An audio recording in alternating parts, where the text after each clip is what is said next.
Hey guys, Sean Bougie here, surplusfundsriches.net, and today we're going to talk about whether or not we are heading into a boom or a bust real estate market. And I know I've had a lot of conversations with folks in the past as well as put a couple of videos up on this, but I wanted to go into far more detail so you guys would understand this. Look, if you're a flipper or if you're working in surplus funds, recovery, either of those mainly. If you're working in anything like that, even if you're a loan originator or a realtor, it's going to be important that you understand what is going to drive the economy in the next 3 to 5 years. And a lot of the guys out there that are talking about a huge bust and all that are only looking at one factor. They're not looking at the forest for the trees. They're caught up in one variable and that's it. So it's important you take a minute. Take a look at this, see why we came up with what we came up with. There will also be a link after this that will go a little more in depth, another video as to the impact that all this is going to have on how you work, both flipping property and if you're working in the surplus funds arena. So let's start with demand. So the questions are, who's buying right now? Has this demand been increasing or decreasing? And will this demand increase or decrease in the future? Well, and I'm going to go in a little more depth here, guys, but who's buying right now? Primarily the millennials, as well as speculators, investors, and institutions. They are still buying property at a fast rate. I'm going to get into some percentages here in a second on that. Has this demand been increasing or decreasing? It has been increasing. I understand there was a pause for some, particularly the millennial side, because they were getting fed up with not being able to get property, having to bid 30 grand over the ask and still not get it, that type of thing. That's back on the rise. Demand is currently in a plateau, guys, but that is changing. It's going to increase dramatically in the coming months.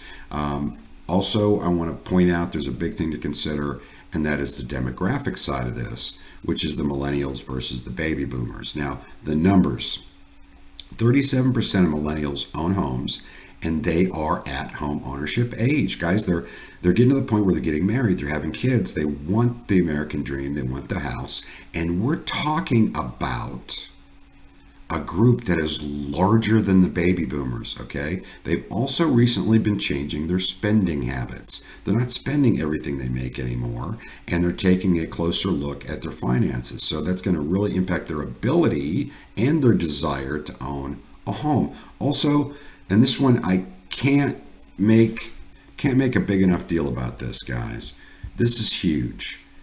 Tipping point. Right now, what you need to understand is rents are going to go through the roof. I'll get to that in a minute. And that is going to impact the tipping point. That's where people go, I don't care how much more I'm paying per month on a house. It's still cheaper than rent. People are still not looking at that, even though that's been the driver for decades now.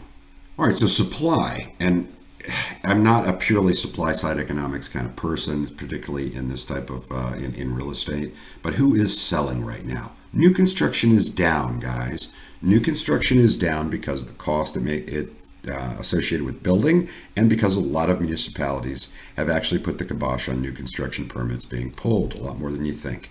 Resale is up. That's who's going to be selling is current owners. With perception driving the listings. In other words, people are putting the property on now. Some of it's out of fear. They're afraid that they're not going to be able to get the same amount of money in 6 months. So people that were on the fence thinking that it was going to continue to go up are now starting to get the memo and put the property on. Mortality is also driving this, and I'll touch on this in the numbers here. There is also a foreclosure wave coming that will be absorbed quickly, guys. This isn't going to result in a massive correction, but it's coming because of reassessments and the economy. Reassessments because taxes are going up.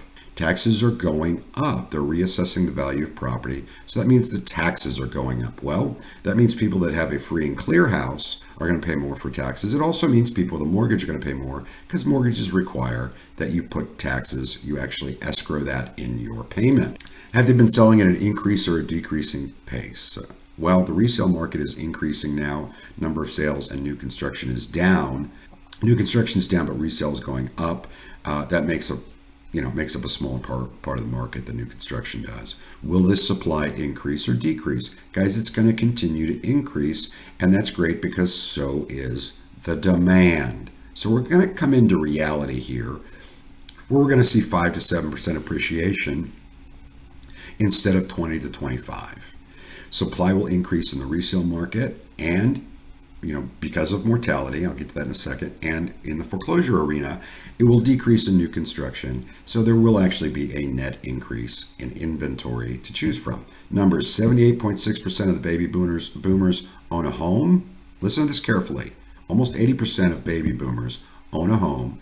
The average lifespan or expectancy in the United States is 79 years old. Now, back in 2016, 63% of U.S. homeowners are now at least 50, and 31% are at least 65. And we're talking about the average, that was in 2016, 6 years ago, so 31% are at least 71. And the average life expectancy is 79, which means a lot of people die prior to that, guys. 80% of households are in the 75 to 79 range that own the homes right now. So mortality alone from the baby boomers is going to drive a lot of inventory in the coming years. All right, now this would not be complete without me talking about the economy, right? What's the current state of the economy? Well, the GDP fell 1.6% in the first quarter of 2022 and 0.9% in quarter two, which is not as bad as people predicted. But you add in the labor market, and those measures are actually a good sign that we're not in a recession, simply because there's so much demand for labor. However, inflation and supply side issues have negated the income gains, just so you know. We're not in a recession. I would call this a pause right now. What is the projection of near future economy? Well, the cost of living is going to continue to increase, as will home ownership costs. So that's a two-sided coin, guys. Yes, it's going to be more expensive because of rates and some other factors to own a home, buy a home, and own a home. However, it's going to be so much more expensive on the rental side because people that own the rentals are going to be paying higher taxes, tax reassessment, right? That rents are going to go up, and you're going to, again, come back to the one thing I can't push enough here. The tipping point is huge. People are going to buy. And guys, just so everybody's clear, 6% as a mortgage rate is cheap as heck. You're just looking at compared to what it had been the last couple of years. That's still cheap money. Bottom line, will this result in more sales in the near future, and how will it impact the value? More sales, even when you factor in the rate increase as the tipping point, foreclosures, demand, and mortality collide. All this is coming together in one shot. More sales as a result of availability. I mean, we're simply going to have the inventory, and a renewed interest in ownership. But new construction again and renovation will slow down pretty dramatically. New construction because of the cost of building new, renovation because of the cost of fixing it up. I'll get to that in a second. And also be sure you click the link at the end of this video that takes you to the next video, because that one's going to really go into the impact, how this is all going to come together and impact you guys if you're flipping property or working surplus funds. Now, the other thing is pundits, people that are saying, they underestimate the cost of ownership impact on rents, and they're not factoring in that tipping point regardless of the rates, guys. I was a realtor from 90, I'm still a licensed real estate agent from 93 on. I can tell you, almost 30 years in the business, the tipping point is a really big deal. This is another big deal too, guys, the perceived economy. Okay, what is the perception of the real estate market makers in real estate, the people that are actually driving the real estate market? Well, sellers are nervous, so they're starting to put stuff on the market. Buyers have renewed interest, and they have a hope of ownership. That's what's happening. How will the perception change in the future? I think it's going to continue for the next 2 to 5 years. Will this result in more sales? More sales, yes, at a sustainable 5 to 7% appreciation rate. Listen, there's a risk reward factor here. This applies to both end buyer and to investor speculators. The tipping point is positive, and inventory increase with mortality and older owners perceiving the opportunity to scale down. In other words, the guys that were older that weren't selling their houses because they knew that they're not going to come out ahead by buying down, are now seeing an opportunity to buy houses in the lower end and scale down. However, the cost of building will spook new construction folks, and the cost of renovation will leave a hole in basically the trash property market. That's the dumpster driving market.